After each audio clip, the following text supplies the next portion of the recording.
snap. The kick is in the air, and the kick this time is no, sir-ree. No, sir-ree. Final score, Tennessee 20, Florida 17. Pandemonium reigns. You're listening to the RTI Podcast, powered by RockyTopInsider.com. Hello, everyone, and welcome in to another episode of the RTI Podcast. I am Nathaniel Rutherford, the managing editor of RockyTopInsider.com, joined by Ben McGhee, our staff writer, and he's also the co-host and producer of the Swain Event morning radio show. And Ben, we have a ton to cover in this episode. A lot happened on Thursday regarding Tennessee football and SEC football.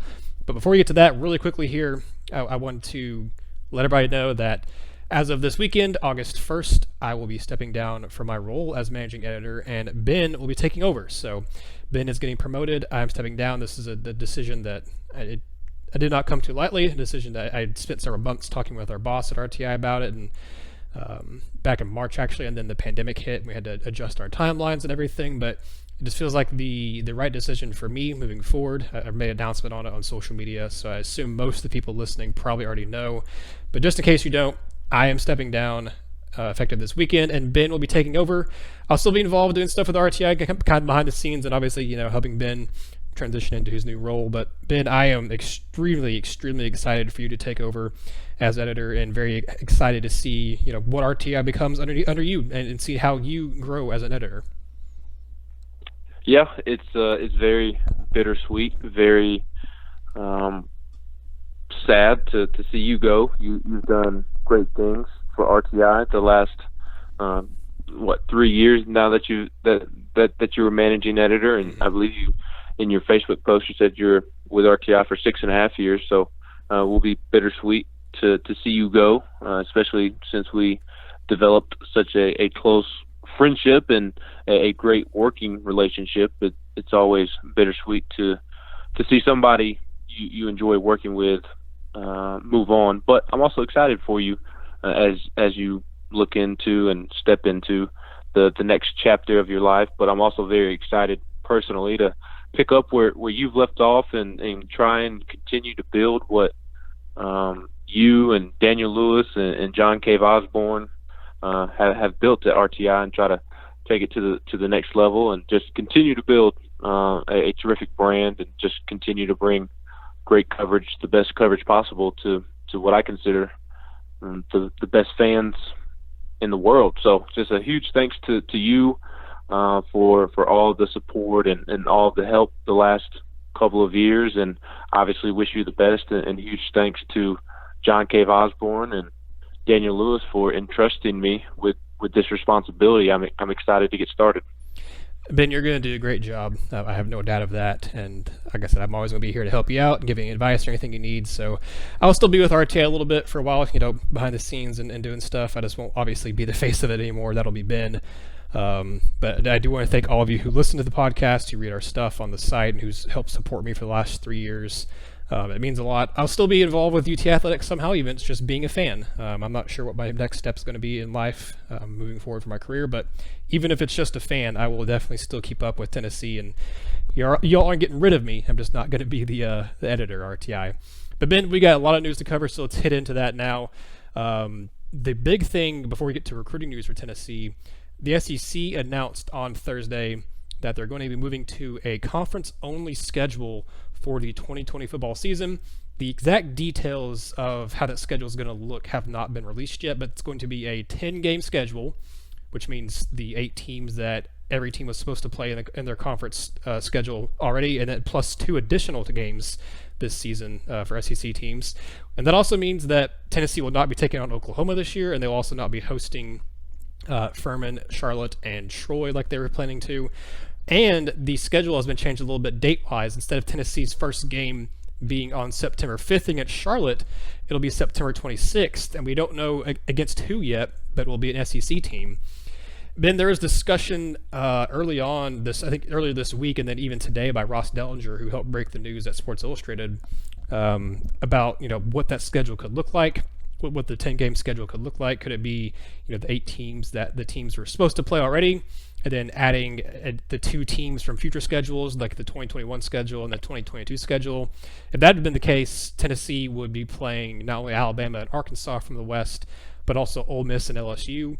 But before you and I started recording here, Greg Sankey, the commissioner of the SEC, talked with Paul Feinbaum on the Feinbaum Show, and also even in SEC's, I think their actual release of the news, it said that hasn't been determined yet what exactly, how that schedule is going to look. I saw Ross Dellinger and other people on Twitter, who cover the SEC and or national writers and stuff, talking about what it could be, and if it's not going to be a based off of taking the 2 teams and the 2 future schedules, based on a strength of schedule type of formula, based on some kind of a pool of some sort.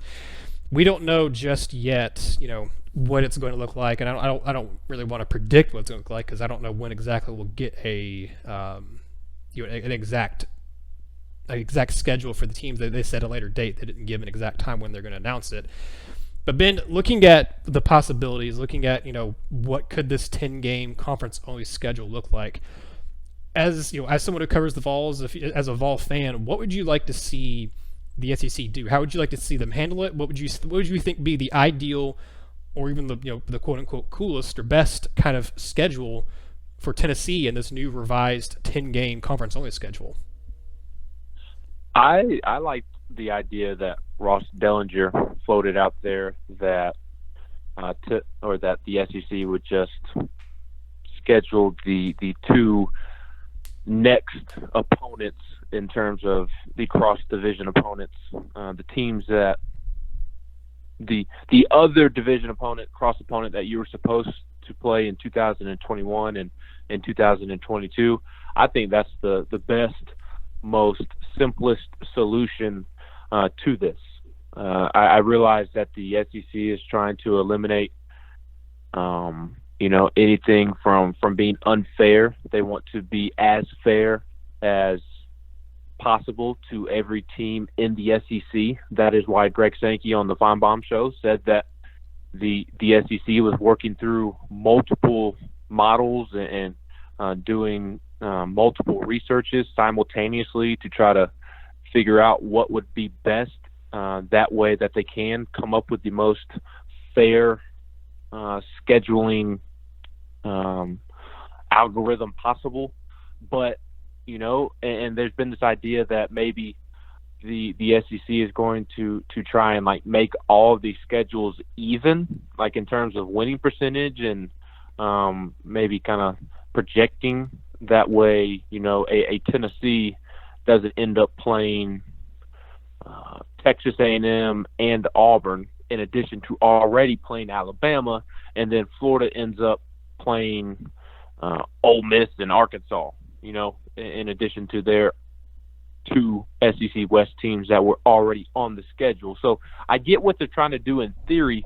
I just don't know that it's possible to come up with an alternate solution that isn't going to upset somebody, that isn't going to piss off somebody. I don't buy into conspiracy theories. I don't buy into the SEC offices being pro Alabama and everything because they are in Birmingham. I like to go with the jokes. They're fun. I grew up a Tennessee fan. I've made those jokes before, but I just because I make those jokes doesn't mean I buy into that. So I don't believe in conspiracy theories. I don't think the SEC is going to purposely set up a team one way or the other. But obviously that opinion will be out there regardless of the solution that they come up with or the algorithm that they come up with to figure out what these final 2 SEC games that they are going to add to the conference only 10-game schedule. So I think the only way to eliminate all doubt and eliminate all frustration from potential schools is to just go ahead and throw in the 2021 and the 2022 cross-division opponent. Just go ahead and add it onto the schedule this year. And then, start off with whoever Tennessee was supposed to play in 2023 as its other SEC West opponent in addition to Alabama, just move it up to 2021. I think that's such a simple fix. And for some teams, yes, it would be unfair. I know Florida would end up playing I can't remember. Like A&M and Alabama. Florida play Alabama and A&M. Yeah, that's brutal for them. Yeah, that is brutal. That is absolutely brutal. And then you look at Georgia, and I think Georgia would have played Mississippi State and somebody. It was a team better than Mississippi State. But my point is that Florida would have faced a much tougher challenge than Georgia or even Tennessee, because yes, Tennessee would pick up LSU and you would have to play at LSU, but Tennessee would also be picking up Lane Kiffin's Ole Miss team in year one. I think that's a favorable matchup for Tennessee. So, and LSU lost a ton from their championship team this past year too.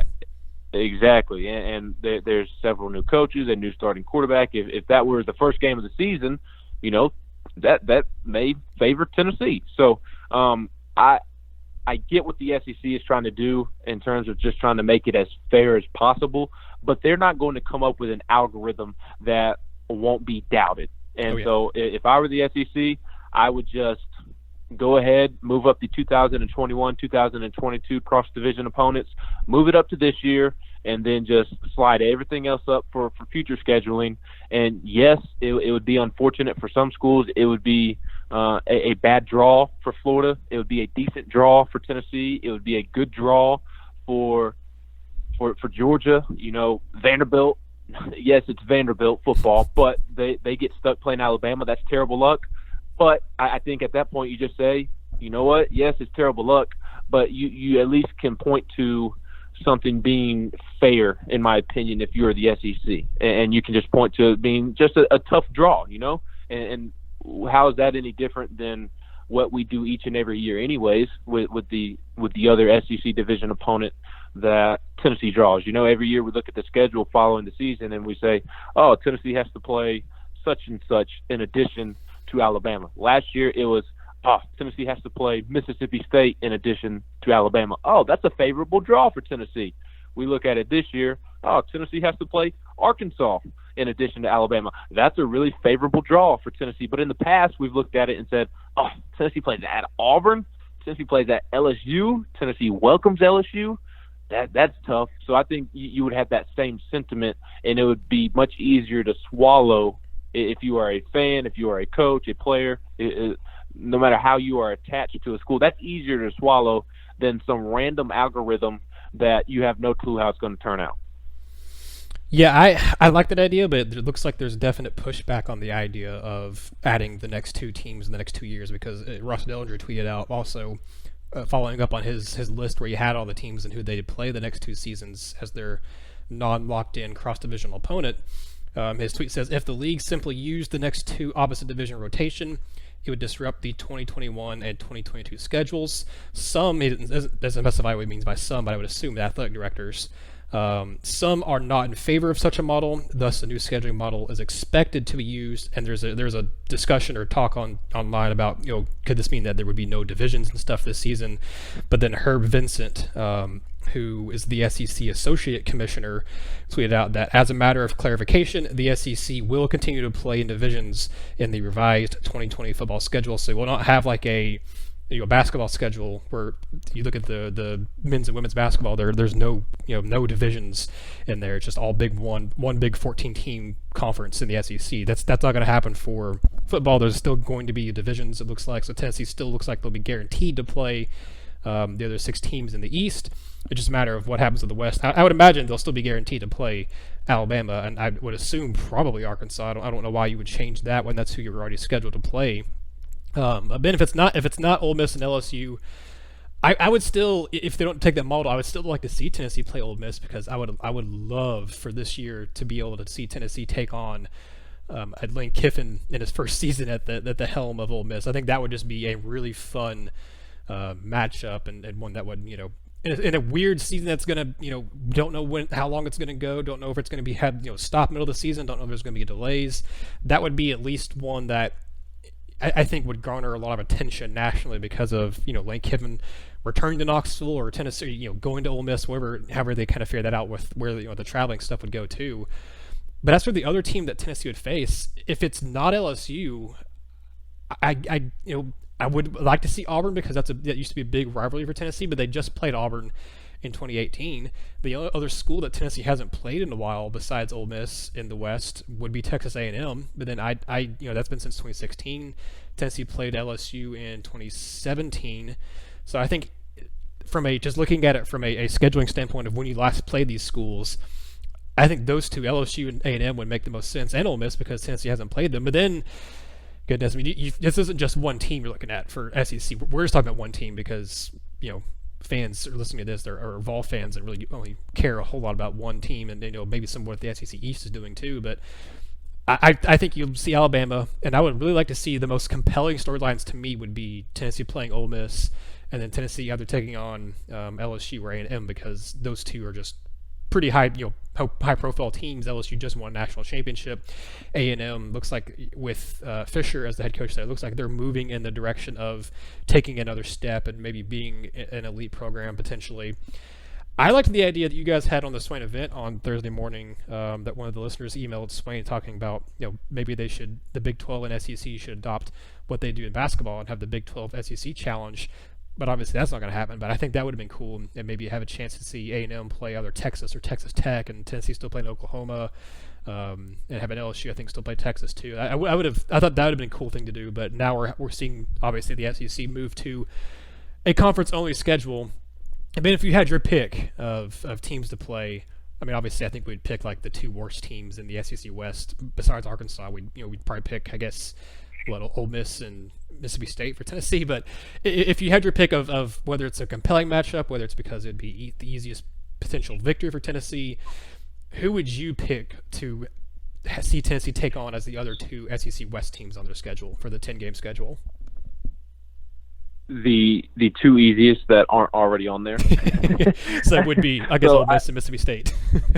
Yes. I look at it two different ways, and I communicated this on the Swain event. First and foremost, I am a Tennessee fan because I am a Tennessee alum. I'm from Tennessee, long-standing history with Tennessee. So I do want what is best for Tennessee, what's in the best interest for Tennessee. So there's that hat, which that hat results in me wanting Tennessee to play the two easiest of the 5 West Division teams that weren't already on the schedule. And in order from easiest to toughest, I would say it's Ole Miss the easiest, then Mississippi State, then Auburn, then A&M, then LSU. So I want the two Mississippi schools, just based off of the criteria of out of those 5, which are the two easiest to beat.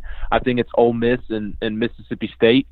I think LSU is still going to be a good team. They're not going to win the national championship, but they still have plenty of talent. Their defense is going to be very, very loaded. They have the best receiver in football.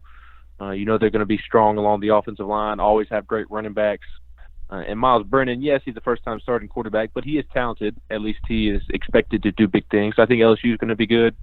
Auburn, I think Auburn will be a good team as well. Not a great team, but a good team. Kevin Steele will have his defense ready to play. Bo Nix should take the next step moving forward. But Auburn has offensive line issues, and Auburn has running back issues, and the running game is a huge question mark moving forward. So Auburn doesn't scare me. I wouldn't mind playing Auburn. And A&M, I think A&M will be good as well. Kellen Mond, arguably the best quarterback in the SEC, if not the best, then number 2 behind Kyle Trask. And Jimbo Fisher will have his offense ready to roll, and they have some studs on the defensive side of the ball as well. So in terms of putting my Tennessee hat on and wanting to play the easiest, I say Ole Miss and Mississippi State. Now, putting on what will entertain me the most and what are the best possible games for television. If I was a television director, if I was in charge of ESPN and I was picking 2 of the games to put on television for Tennessee, I would pick Ole Miss because of Lane Kiffin, obviously. That story writes itself. And then I honestly don't know what the second one would be from an entertainment standpoint. I would pick Auburn. State. I think I'd pick Auburn. I would pick Auburn or LSU. Yeah, the hatred there between – well, not the hatred, but just the fact that Pruitt – doesn't like Auburn. Auburn doesn't like Tennessee, and Tennessee and Auburn are going after so many of the same recruits once again. I think that would be the choice. Auburn or LSU. Yeah, Auburn or LSU for sure. I think both would be fun games. I think Tennessee matches up with Auburn, so I'll pick Auburn. Auburn and Ole Miss if it's most entertaining. If it's simply the two that will be most likely Tennessee wins, then the Mississippi schools. I can agree 100% with all that. It would be the Mississippi schools if I had to pick the easiest ones, or at least perceived easiest. Heck, maybe Ole Miss or Mississippi State has a really good team this year. They leapfrog one of those other schools, but I don't think so. Maybe Auburn takes a step back and maybe leapfrog with them, but I don't think that's going to happen either. I think it's clearly an Alabama, A&M, LSU, Auburn, and then the rest of the SEC West below them. But we'll see what happens. We'll get more clarification on this sometime. We're not entirely sure when the SEC is going to announce, what the schedule is going to look like, what the, everything. The start date for it is the 26th for the season, but there does seem to be, I think Greg Sankey said that right now the plan seems to be that fall camps will start when they were scheduled to start, which means Tennessee's should start here in about, a week or so. We'll see if that changes. If fall camps end up getting pushed back too, since the season's getting pushed back about 3-ish weeks from the start. So we'll see how that works out. But we've got our position previews up on the site right now on RockyTopInsider.com. Ben, you and I both been working hard on those, and we had those scheduled to come out, in time for the regular start of camp. So I'm sure we'll kind of keep that same schedule just in case, but we'll see kind of what happens there. But we'll move on here to the last topic really quickly on this episode of the podcast, and it's not a recruiting podcast, but we are definitely going to talk about some recruiting news because that was the other big piece of news that happened for Tennessee.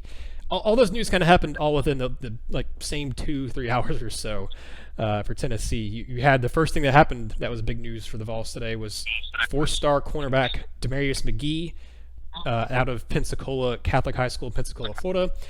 Just out of the blue, didn't have a scheduled time to do this. Just out of the blue, announced that he was committed to Tennessee in the class. He is a very good prospect. For whatever reason, is still a 2-star on Rivals. But I think Austin Price on your all show on Swain Event has talked before about how obviously they don't control that, but also he thinks it's laughable that he's still rated that low on Rivals. But on 247 Sports, they have him as a top 100 player. He's a number, I think he's number 89 overall prospect, number 8 cornerback in the country. This is a kid who's 6'1", about 162. He's a little skinny, but he can add on the weight and still be really good. He plays in all 3 phases of the game. He does, you always talk about guys who can do a little bit of everything for a team. This guy legitimately does everything for Pensacola Catholic. He returns kicks, he returns punts. He's on the kick blocking team on special teams. He plays a number of positions in the secondary on defense. He plays as a receiver, a little bit of a wildcat quarterback as well on offense. This kid does everything. He has a legit 4.5 speed, about a 4.25 shuttle time. I like his hip movement. It's very fluid. He's a very good cover corner, and that kid has he just has an eye for the football. He has picked off, I don't know how many passes in his junior season and his high school career. But he has just a knack for knowing where the ball is going to be and intercepting it, and he's got really good return abilities. He's returned multiple kickoffs and punts for touchdowns. He's returned interceptions for touchdowns. I think he's going to shoot up the rankings a lot, even more than he already has. I think he's a legitimate top 100 player. Maybe he can move in to that top 60, maybe even top 50 range by the time it's all said and done. I think Damarius McGhee is an elite athlete who is a huge get for Tennessee in their secondary, and he to me fits that profile of what Pruitt and Ansley love with defensive backs. They're guys who are used to playing with the ball in his hands on offense, and he's a very smart corner who is very, very adept at picking off passes. Absolutely. I love Damarius McGhee. I think he is a terrific addition to this recruiting class, and it's really sticking with a theme that Jeremy Pruitt and his coaching staff are just going out and reeling in as many just good football players as possible. It's really as simple as that. And this commitment kind of reminds me of Cayman Marley, the athlete that is committed to Tennessee, in which he doesn't necessarily have a defined position. There's an idea that he'll play in the secondary, but for his high school, he's played like quarterback, running back, wide receiver, linebacker, nickel, safety, both corner spots on both sides of the field, returns kicks. He just does everything, and that's what Damarius McGhee does. And he had a terrific junior season. Doesn't play as many positions as Cayman Marley, but he could be a college wide receiver if he wanted to. But obviously, Tennessee loves him as a corner, and he's the corner on the board that has flown under the radar. Everybody talks about Nyland Green and Terrion Arnold, a little bit of Dejon Warren, the JUCO corner, and Dylan Merrill and Javon Bullard and Christian Charles. Those are guys a little further down the board. But Damarius McGhee has always been the guy that's overlooked, and the staff absolutely loves him, and that shows with his 247 rankings. I mean, he's a top 100 player there and a 4-star. And he's coming off a junior season, had 47 tackles, 6 interceptions, and then on the offensive side of the ball, 3 touchdowns, receiving touchdowns, 20 catches, and for 443 receiving yards. So Tennessee beats out Ole Miss, and you may scoff at Ole Miss, but let's remember that it is Lane Kiffin, and that is not something to trifle with. And he wants to play early, and Tennessee has that waiting in the wings for him. Bryce Thompson may be gone after this year. I think Alontae Taylor will be back, but there's a slight possibility that he is gone after this year.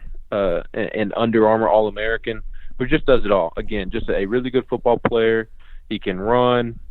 He's good size, and it's just a really nice commitment for Tennessee. And there's been some talk about, well, why can't Jeremy Pruitt and Derek Ansley land these big time corners, considering their background and their resume and what have you. And Damarius McGhee isn't as big of a name as Tony Grimes or some of the other DBs that Pruitt has gone after in the past, but he's dang good. Damarius McGhee is going to be a good football player, and I think you'll see that pay dividends in the long run. And plus, even though he doesn't have the name of Tony Grimes, I trust Jeremy Pruitt's evaluation on DBs. I trust Derek Ansley's evaluation on DBs. And yes, he's ranked properly by 247. I'm not taking anything away from that. But honestly, I'm going to trust Jeremy Pruitt with any defensive back he brings in, whether it's the number one corner in the country or a guy that literally nobody has ever heard of. So it's a really nice pickup for Tennessee. I know that's a cliche, but I am huge on, and this is any sport, just adding good players, guys that can do multiple things. Basketball, just give me a good basketball player that can dribble, can shoot, can play defense, works hard, hustles. Same way with baseball. Give me a guy that can just play. He's a good player, works hard, good kid, and that's what Jeremy Pruitt has really done this recruiting cycle, and it continues with Damarius McGhee, the corner from Pensacola Catholic. Yeah, even though his Max Preps stats on his page gives him credit for 4 interceptions, I looked up multiple other sites now who've confirmed what I thought. He had more than 4 his junior season. He had 6. Broke up 5 others. He blocked a field goal. He had over 1,000 all-purpose yards, including kickoff and punt return, interception return yards, along with his 312 receiving yards, his 64 rushing yards, and then you throw in his 100-something passing yards and 3 touchdowns he had there. I mean, this kid legitimately does everything for his team, and I agree with you 100%, Ben, talking about, I trust Pruitt and Ansley when it comes to their evaluations of defensive backs. I think they know what they're talking about. I think they know what they're looking for. And this kid, you mentioned, yes, they beat out Ole Miss for him, which just looking at its face value is like, oh, okay, that's cool. It's another SEC team at least, but Tennessee should be beating out Ole Miss anyway. That's also Lane Kiffin, and also since his junior season ended, McGhee has just absolutely blown up on the recruiting trail. He picked up since his junior season ended, and from December till now, I think I counted it correctly. It's like 16 Power 5 offers, and that included offers most recently in June from Alabama. Picked up offers from Georgia, Oklahoma. I think South Carolina was the first one to offer him back in December of in this group at least, and then USC also offered him. So he had legit Power 5 big time schools that offered him. Tennessee got in on him a little earlier, before he blew up. They offered him in the summer of last year, and at that point, I believe both the Mississippi schools, Mississippi State and Ole Miss, were the only 2 SEC schools that had offered him at that point. So he had a Final 5 earlier, I think back in June, of Tennessee, Georgia, Ole Miss, Louisville, Louisville, and I don't remember who the other one was. Maybe I think it was Miami, since that's Miami. Georgia, Miami, Alabama, Ole Miss, Tennessee. Yeah, and I know Miami and FSU had offered him, but I don't think Florida had, oddly enough. But Florida's also, that's a different conversation for a different day, but they're having some struggles recruiting right now, and especially in their own state. But yes, Ben, I agree. It's a cliche to say it's a big get, as you and Swain talk about on the show a lot, but this is a big get. I think this is a legitimate, very huge addition to Tennessee's class, and one that, as you said, Pruitt and them kind of have been knocked before by fans and other, fans from other schools too, about, they can't land these big time corners. You look at what they tried to do in the 2018 class. You look at what they couldn't land last class. You look at who they've gone after this class, like you said, Tony Grimes, and couldn't get him. McGhee fits that bill. That he is a top 10 corner. He's going to be, like I said, he's already a top 100 player on 247 Sports. He's going to be he will at least be a 3-star, if not a 4-star on Rivals, and that'll bump him up to a 4-star on the composite on 247 as well. I love his game. There was an analyst that had a conversation with 247 Sports. You look at the article, I think it's behind the paywall for them, but Grant Ramey wrote it, and the analyst said that McGhee could be arguably the best prospect in the Vols class, which is saying something. You look at the fact that there's Terrence Lewis, Dylan Brooks, Caden Salter, all those guys are in this class, and if that analyst believes that McGhee could potentially be the best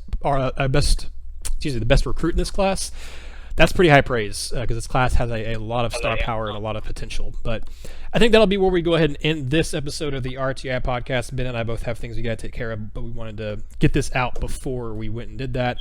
Ben, this is the last time you and I are going to do a podcast together, as me as editor and you as a staff writer. I don't know, I may join you for a few things here and there in the future, but after this, you're taking over, man. So I wanted to do more podcasts with you while I'm editor and while we're still working together and stuff. And I'm glad we got to have quite a bit to cover on this last podcast here. So signing off for Ben, once again, thank you all so much for listening to our podcast, for reading our stuff, and for supporting me. And now I ask you to go support Ben with the same exact passion and fervor you've supported me and RTI throughout the last 5 years or so.